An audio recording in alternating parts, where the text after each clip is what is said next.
สบายดีเนาะคลิปนี้เขาก็จะมาแนะนำหน้าตาเมนูต่างๆแล้วก็ปุ่มต่างๆสำหรับโมง SK-My รุ่น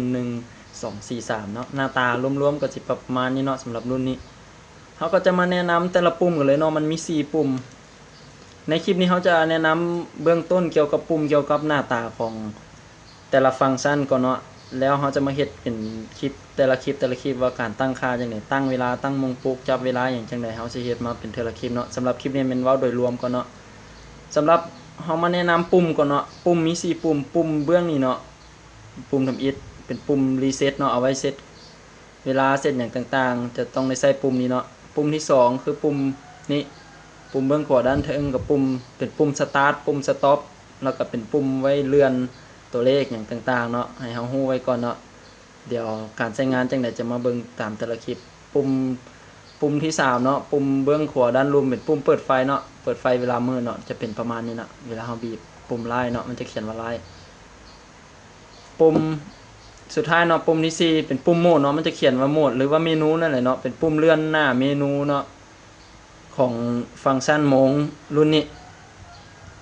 เมนูหลักๆมันก็จะมีอันนี้หน้าทำอิฐเลยเนาะเป็นหน้าโมงเนาะก็จะแสดงเวลาเนาะ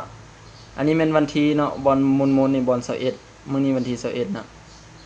ทางเทิงก็จะแสดงวันที่เนาะจันทร์ฮอดอาทิตย์เป็นบล็อกสี่เหลี่ยมนี่มันจะเป็นบล็อกสี่เหลี่ยมนี่ปุ่มเมนูเนาะตัวนี้สำคัญคือตัวนี้เป็นปุ่มเมนูเฮาอยากเลื่อนเบิ่งเมนูต่อไปอันนี้มันหน้าทำอิฐเนาะเป็นหน้าโมงบีบบาทนึงเนาะเทอละบาทเมนูก่อนบีบบาทนี้ตัว SP นี่จะเป็นตัวจับเวลาเนาะเดี๋ยวการใช้งานแต่ละเมนูเฮาจะมาเฮ็ดคลิปแต่ละคลิปเนาะอันนี้เฮาเบิ่งโดยรวมไว้ก่อนว่ามันมีจักเมนูเนาะเมนูที่2เนาะตัวนี้เป็นเมนูจับเวลาจับเดินหน้าเนาะสำหรับตัวนี้บีบอีกบาทนึงก็จะเป็นตัว AL เนาะมันย่อมา AL อยู่นี่มีคำว่า AL อยู่นี่เป็นโมงปลุกเนาะตัวนี้บีบเมนูอีกบาทนึงขึ้นอยู่นี่มัน TR เนาะเป็นโหมดจับเวลาเนาะจับเวลาถอยหลังหรือว่าเข้าดาวนั่นเองเนาะถอยหลังเวลาเฮาอยากจับเวลาเฮาต้องตั้งเวลาใส่สมมุติว่าเฮาอยากจับเวลา5วิ1นาทีนับถอยหลังเฮาก็ตั้งใส่1นาทีตั้ง5นาทีหยังก็แล้วแต่เฮา1ชั่วโมงแล้วเฮาก็จับเวลาเนาะจับถอยหลังกลับมาจนฮอด00เนาะตัวนี้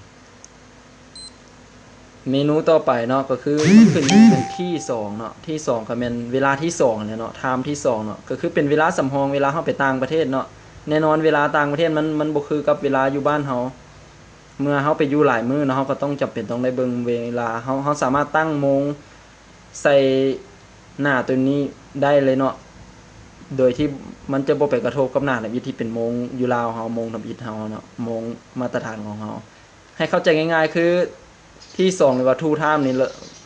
เวลาสำรองเนาะตัวนี้เพิ่นผลิตสร้างมาเพื่อใช้เวลาเฮาไปต่างประเทศเฮาตั้งเวลาสำรองพวกคล้ายๆคือว่ามีโมง2หน่วยในหน่วยเดียวกันเนาะให้เข้าใจง่ายๆมีโมง2หน่วยในหน่วยเดียวกันถ้ามีระบบนี้ถ้าเฮาไปต่างประเทศเขาตั้งเวลาตั้งได้ชนิดโดยที่บ่ให้มากระทบกับเวลาตัวทำอิฐของเฮาหั่นเนาะสมมุติว่าเฮาไปต่างประเทศเขาตั้งเวลาตั้งได้ชนิดเฮาอยากเบิ่งโมงลาวเฮาก็บีบเมนูกลับมาก็เป็นโมงลาวเนาะเด้อันนี้เป็นหน้าโมงปกติเฮาเมนูหลักๆก็จะมีประมาณนี้เนาะ 3-4 อันเนาะหน้ารักเนาะแล้วก็จับเวลาเดินหน้าโมงปลุกแล้วก็จับเวลาถอยหลังแล้วก็ระบบโมงสำรองเนาะบีบอีกวันนึงก็จะกลับมาหน้าเก่าเนาะเฮาบีบไปเรื่อยๆเนาะมันก็จะหมุนไปเรื่อยๆเนาะสำหรับปุ่มเมนูตัวนี้เป็นหน้าปกติที่เฮาใช้ทำอิฐเลยก็สิมีประมาณนี้เนาะเมนูมันเดี๋ยวคลิปต่อไปเฮาจะมาสอนเทื่อละการใช้งานเทื่อละฟังก์ชันของแต่ละเมนูเนาะสำหรับคลิปนี้ก็จบประมาณเท่านี้เนาะ